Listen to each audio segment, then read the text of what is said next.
Ooh.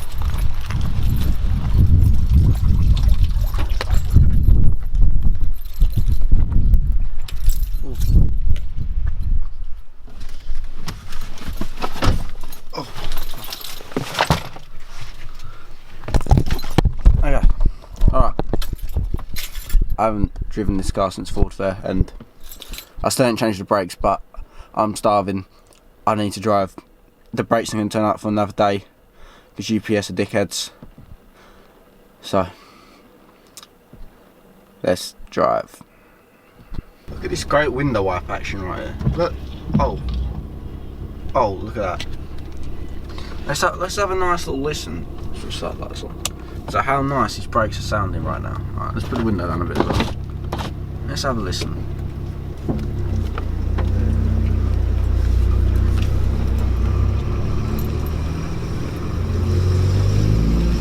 I don't know if you can hear that, but they sound lovely. Let's do a brake. That's all good, isn't it? That gets the video some good brake action right here. He's ready for some brakes. Listen to this. Oh, that's noisy. I like that a lot. Please? Yeah, right, can I get a large 5-piece chicken select meal, please? Large 5-piece chicken select meal. Yeah, with a Coke, please. With a Coke? Yeah, please. Okay, and would you like any sauces with that? No thanks. No? No, I'm all good, thanks. Okay, is that everything for you? Yeah, that's perfect, thank you. Okay, to go ahead then, please. Cheers.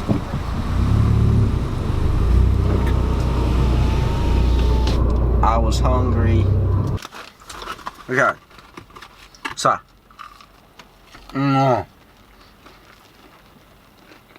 Some good shit. I like chicken. Right.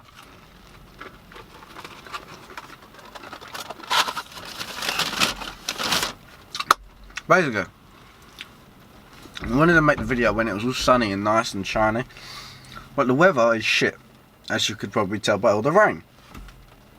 So, unfortunately, we don't have that luxury of making that today. So, what I want to do is basically, it's been just over a year since I've actually bought my Fiesta ST. So I thought I'd do like a brief summary of like costs of it, what it's been like, thoughts of changing it, dislikes, all that stuff. I've done a review, but this is more of like a what's the word? Year summary. My summary of owning my Fiesta ST for 1 year. So let's start with the basics. Money wise, alright, so without getting into like all the technical difficulties, sort of how much it costs to run. So I do like about what 50-60 quid a week in petrol. That's because I'm non-stop driving it. And then obviously it is a good fuel economy car. If you leave it in sixth and you're in a motorway or something and you're just cruising down, your miles per gallon is going to be really good.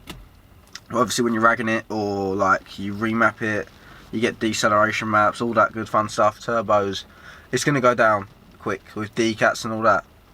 So before if you're thinking of buying one watching this, take into consideration how much it's going to cost to run it after the modifications you've put on it are on it, like the maps and all that. Don't buy it because it's on like 35 miles per gallon right now, because mine used to be like 35-36 miles per gallon. Now I'm lucky if I get like 30. I'm like 29s, 28s. Probably because I'm like driving it harder, because obviously you've got the power there.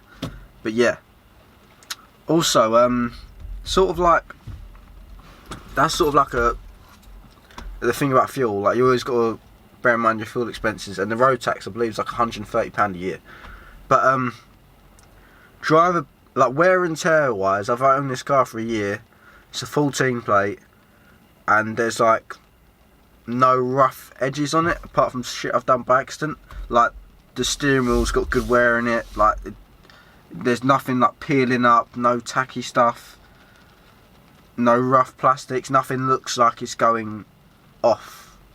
Like I mean it shouldn't because it's still a new car, but some cars still like you can just, they're all wear and teared and they're barely had them for long. Like there's no rips in the seats, stuff like that. So wear and tear wise, the the car is holding up very well. I know with the leather cars, sometimes they can suffer with a bit of wear and tear.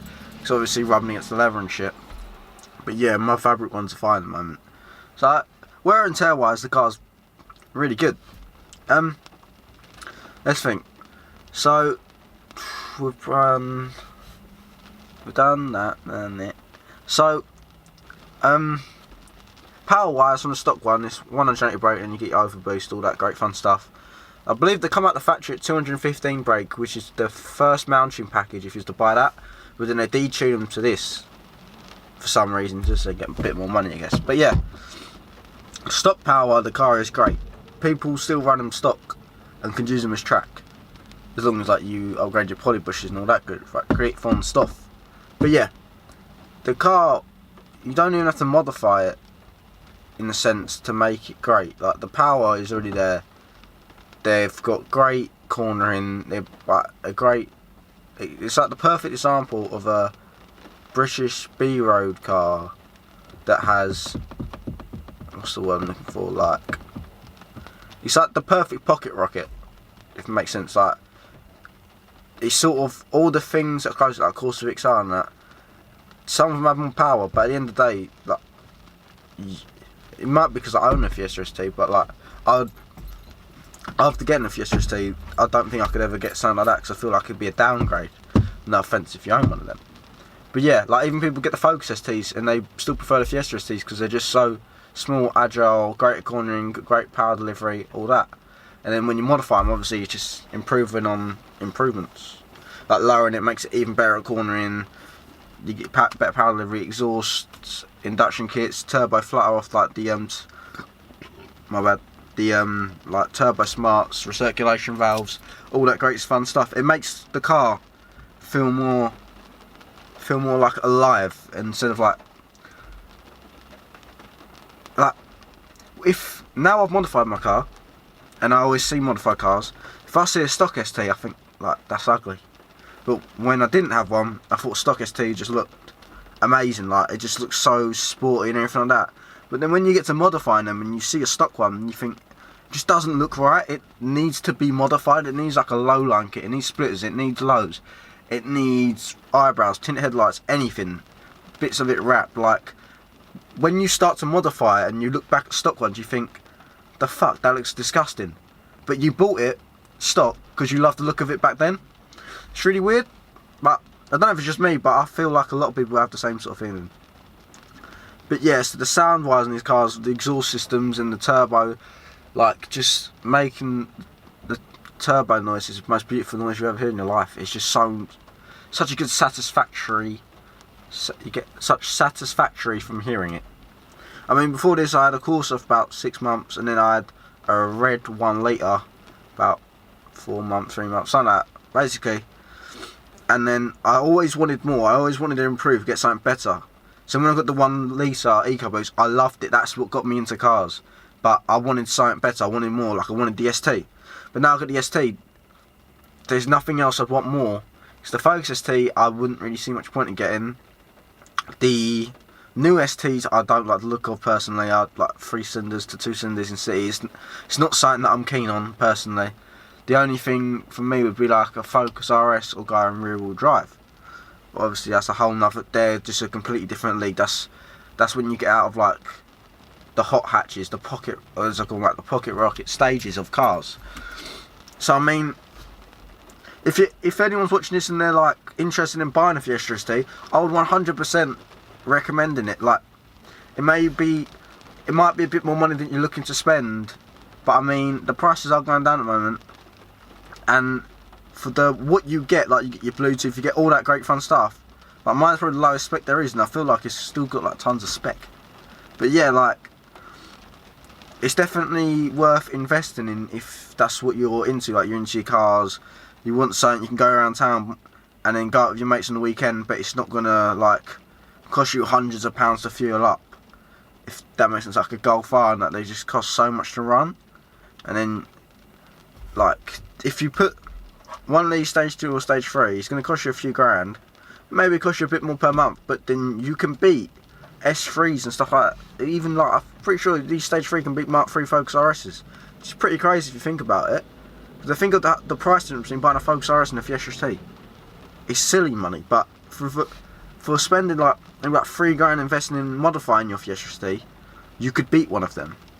And it's just such a nice hot hatch. They look good. The Focus RSs look beautiful, but just think the Fiesta ST, this shape, there's not a bad angle to get these at.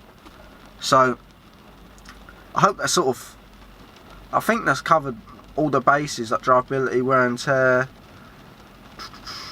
Nothing's really gone wrong on mine. Only thing that's gone wrong is when I've done stuff shit.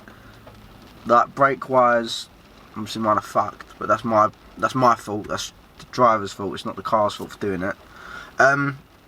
So yeah, I hope like this sort of helped anyone in looking into upgrading to a Fiesta ST if you're on a 1 litre, or you're just interested in buying an ST. I've owned mine for a year now. I'm always the sort of person who wants to change and get something new and different. Like when it was BMX and skateboards, whatever it was, I don't know, like 4 a year. Like I just wanted something new, different. But with my car, I just want to make improvements. Like I've gone through stages of wanting a different like rear-wheel drive car. But that's because it's a completely different type of car. It's not like want to change like a Corsa VXR or like Golf R, stuff like that, S1s. But yeah, I hope this helped some people who's looking to buy one of these. Obviously I'd highly recommend it. I've got one myself. If there's any questions you had, feel free to comment down below. I'm trying to think if there's anything else I missed out. If I've missed anything, comment below and tell me. But yeah, if you haven't seen my channel before, if you go through a few videos I've got like doing installs, a few different sort of clips, it might be worth watching if you're looking into getting one. See what you think. I've got a mod list video stuff out because my car has plenty of mods I would show you, but it's raining and I don't want to go out in the rain. If comment down below any questions you may have, or if there's anything I feel like I've missed, put a comment down below. I reply to every single comment as long as it's not a dickhead. Make sure you give it a like if it's helped you out in any way. It does really help my channel. Definitely subscribe because that would be sick. Check out my Instagram at B7TMY. Like there. It's not a link, it's just the name of it, so just type that in. You get some more pictures and videos. So yeah, I hope this helps someone or anyone. Give it a like if it helped. Comment any questions. Make sure you subscribe. And I'll see you next one.